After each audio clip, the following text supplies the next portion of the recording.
So this discussion coincides perfectly with another class that I'm in this semester called web production, where for a final project we're creating our own website. And I think I'll utilize that in comparison to the four topics of discussion for this evening, I guess. So in that class, I'm creating a fitness website. And the first thing I needed to do was identify, what do I want my website made of? What do I want to inform my users of? And I think that's really where the engagement comes in. Is yeah, we have to get people there. We have to identify who we're going to create this website for, so on and so forth. But I think the best way is, okay, what do I want to when I get them there? What do I want to hold their interest? And that's the engagement. So what I'm doing with mine being a fitness website, taking a look at different types of exercises, how to utilize those, taking a look at nutrition, supplementation, different things within the industry. So once I get them there, this is what I'm going to do to keep them engaged and building upon that on a regular basis. So that's really what engagement is when you can get the users to your site, what can you do to hold them there? What can you do to keep them there? Now the users, who's the users? That would be the audience. So who am I creating this website for? So it's a fitness website. So it's individuals that have an interest in fitness. You may have an interest in, bodybuilding, CrossFit, just general weightlifting. So those are some interest groups, but then also taking a look at breaking that down to what levels of interest you have. Are you a professional? Are you a beginner?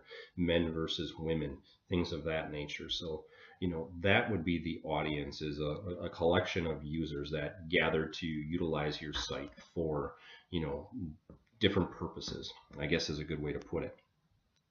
A user, taking a singular form of the audience, is just a person, an individual, something potentially that is visiting your site. And the reason I say something is and I believe, Casey mentioned this in his post, is, being able to have some types of service that go out and hit websites and participate in clicks through there. So, a user would be somebody or something that is utilizing your website. Now let's take that down to the last piece, which is the acquisition. And being a part of business for the last 15 years, I always think of acquisition as, acquiring one company, something along those lines. This is far from that. But this is taking a look at, how are people or how are users going to get to your site?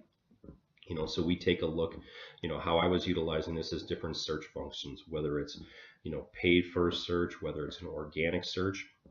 Where am I going to post my marketing out to?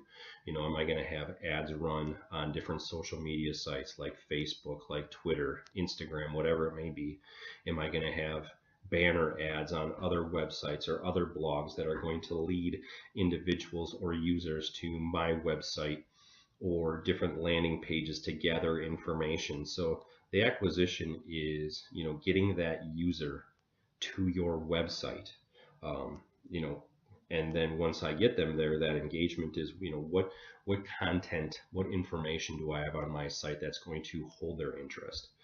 So thank you guys very much. Hope you have a great weekend, and look forward to hearing some comments.